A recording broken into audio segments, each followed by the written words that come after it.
성도님들 안녕하십니까? 오늘 함께 살펴볼 말씀은 하박국 2장입니다. 하박국 2장은 1장의 후반부에서 하박국이 제기한 의문에 대한 하나님의 두 번째 대답입니다. 2장의 전반부는 5절까지로 묵시에 대한 유명한 구절 두 개가 나옵니다. 하나는 묵시를 기록하여 판에 명백히 새기되 달려가면서도 읽을 수 있게 하라 라는 것이고, 다른 하나는 묵시는 정한 때가 있나니 그 종말이 속히 이르겠고 결코 거짓되지 아니하리라. 비록 더딜지라도 기다리라. 지체되지 않고 반드시 응하리라 라는 약속입니다. 또한 종교개혁의 핵심 사상이 된 유명한 구절, 의인은 믿음으로 말미암아 살리라 라는 유명한 말씀 역시 2장에 나옵니다. 후반부는 6절부터 20절까지로 왜 악인을 그냥 두고 보시기만 하느냐는 질문에 대한 답입니다. 하나님께서는 악인은 반드시 심판을 받을 것이라고 말씀하시고 화 있을진저로 시작되는 5가지 재앙을 말씀하십니다. 하박국 제2장의 마지막은 오직 여호와는 그 성전에 계시니 온 땅은 그 앞에서 잠잠할지니라는 결론으로 끝납니다. 2절과 3절에 여호와께서 내게 대답하여 이르시되 너는 이 묵시를 기록하여 판에 명백히 새기되 달려가면서도 읽을 수 있게 하라. 이 묵시는 정한 때가 있나니 그 종말이 속히 이르겠고 결코 거짓되지 아니하리라. 비록 더딜지라도 기다리라. 지체되지 않고 반드시 응하리라. 앞서 말씀드린 것처럼 하박국 2장과 3장에는 우리의 신앙에 큰 힘이 되는 유명한 구절들이 모여 있습니다. 하박국 2장 2절과 3절도 그 중에 하나인데요. 묵시에 대한 하나님의 3가지 부탁이 나와 있습니다. 이 묵시는 이상이라는 뜻으로 하나님께서 보여주시는 계시를 말합니다. 이 묵시를 첫 번째로 기록하여, 두 번째로 판에 명백히 새기되, 세 번째로 달려가면서도 읽을 수 있게 하라고 하셨습니다. 묵시에 대한 거짓 가르침을 막고 누구든지 알 수 있도록 하기 위해서였습니다. 하나님께서는 십계명을 돌비에 새겨주셨습니다.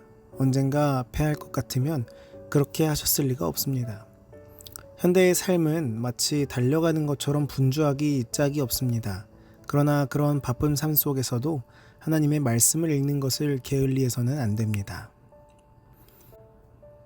하박국이 했던 질문의 대답이 바로 이 3절에 보면 나와 있는데요. 하박국의 질문은 이제 이거였죠.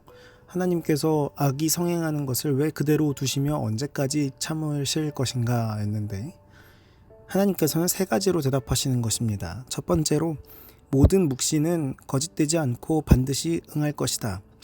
두 번째로 그러나 모든 묵시의 성취는 정한 때가 있다. 세 번째로 그러므로 더딜지라도 기다리라. 이 말씀은 마지막 주님의 재림을 고대하면서 왜 주께서 더디 오시는가 생각하는 모든 사람에게도 명쾌한 해답이 될 것입니다.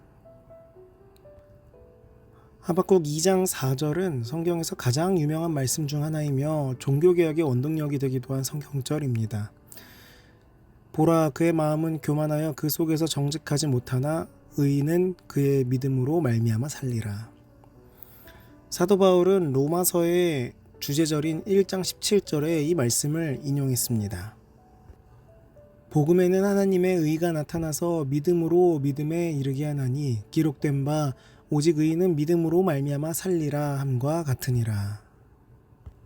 종교개혁의 선구자인 마틴 루터도 빌라도의 계단을 무릎으로 기어 올라가는 고행을 하다가 이 말씀이 번개처럼 그의 영혼을 쳤다고 하죠. 구원이란 고행이나 행위에 달려있는 것이 아니었습니다. 그것은 하나님께서 그리스도 안에서 그를 믿는 믿음으로 말미암아 값없이 주시는 선물이고 은혜였던 것입니다.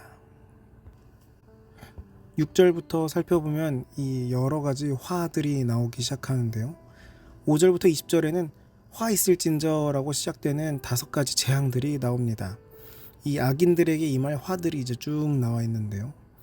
그런 화들의 마지막에 이제 20절에 보면은 오직 여호와는 그 성전에 계시니 온 땅은 그 앞에서 잠잠할지니라 하시니라 라고 마무리를 짓고 있습니다.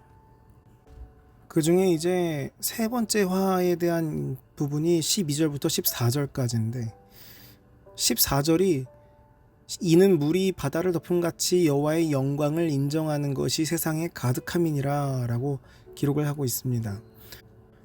전쟁으로 성을 빼앗고 건설하며 포로들의 억울한 죽음과 강제 노역으로 성을 건축하는 그들의 모든 일은 결국은 모두 불타 없어질 것들이었습니다. 그렇지만 하나님의 영광은 물이 바다를 덮음 같이 세상에 가득할 것이다 라고 하는 말씀이죠. 우리에게는 이 물이 바다 덮음 같이 라고 하는 복음성가로도 굉장히 익숙한 구절이 바로 이 하박국 2장에 나와 있는 구절입니다. 이 2장에 나와 있는 5가지 화가 이제 20절 마지막 절에 정리가 되는데 살아계신 하나님을 강조하면서 마무리하고 있습니다. 다른 것들은 다 가만히 있는, 그러니까 생기도 없고 생명도 없고 반응도 할 수 없는 무지성체지만 우리의 살아계신 하나님께서는 성전에 계시고 온 땅은 그 앞에서 잠잠하라 라는 이 우상과는 대조적으로 하나님의 유일성과 절대성을 강조하는 유명한 구절이죠. 오늘 우리는 말씀을 통해서 주님은 정해진 때에 반드시 다시 오실 것이라는 것과 그리고 악인에게 임하는 화는 악인들에게는 반드시 임할 것이지만 신실한 하나님의 백성에게는 결코 오지 않을 것이라는 사실을 살펴보았습니다. 하나님께서는 우상과는 전혀 다른 살아계신 하나님이심을 우리는 기억해야 합니다. 우리를 살펴보시고 우리를 지키시며 우리를 인도하시는 하나님은 우리의 어려움이나 슬픔이나 걱정과 고통을 결코 눈 감고 흘려보내시는 분이 아니심을 우리는 기억해야 합니다. 그렇기에 하나님과 항상 영적인 교제를 하며 주님과 연결되며 하나님과 동행하는 그런 삶을 살아가는 것이 우리에게 가장 중요한 것이죠. 우리 모두 오늘 하루를 살아가면서 하나님을 기억하고 하나님의 심판의 그 날을 기대하며 뿐만 아니라 오늘 내 삶 가운데서도 주님과 동행하는 귀한 삶을 살아가기를 간절히 바라면서 말씀을 마치겠습니다. 오늘은 청년반 이혜인 청년을 위해 기도하도록 하겠습니다. 하늘에 계신 아버지, 오늘도 말씀으로 하루를 시작하게 하심에 감사합니다. 주님, 오늘은 이혜인 청년을 위해 기도합니다. 이혜인 청년이 하고 있는 일에 주님 함께 하셔서 지혜를 더하여 주시옵고 또한 지치지 않고 주님 안에서 강건함을 유지할 수 있도록 인도하여 주시옵소서. 더욱더 주님을 찾게 하여 주시옵고 그가 갖고 있는 모든 어려움을 주님께서 아시오니 주님께서 함께하여 주시옵소서. 오늘 살펴본 말씀처럼 주님께서는 결코 불의를 두고 보시는 분이 아니시란 사실을 기억하며 화를 물리치고 축복 속에 사는 하나님의 자녀로 살아가도록 인도하여 주시옵소서. 우리가 보기에는 더디 오시는 것 같고 지연되는 것처럼 느껴질지 몰라도 주님께서 약속하신 그 날을 바라보며 끊임없이 믿음의 경주를 달려나가는 우리가 되도록 인도하여 주시옵소서. 예수님 이름으로 기도합니다. 아멘.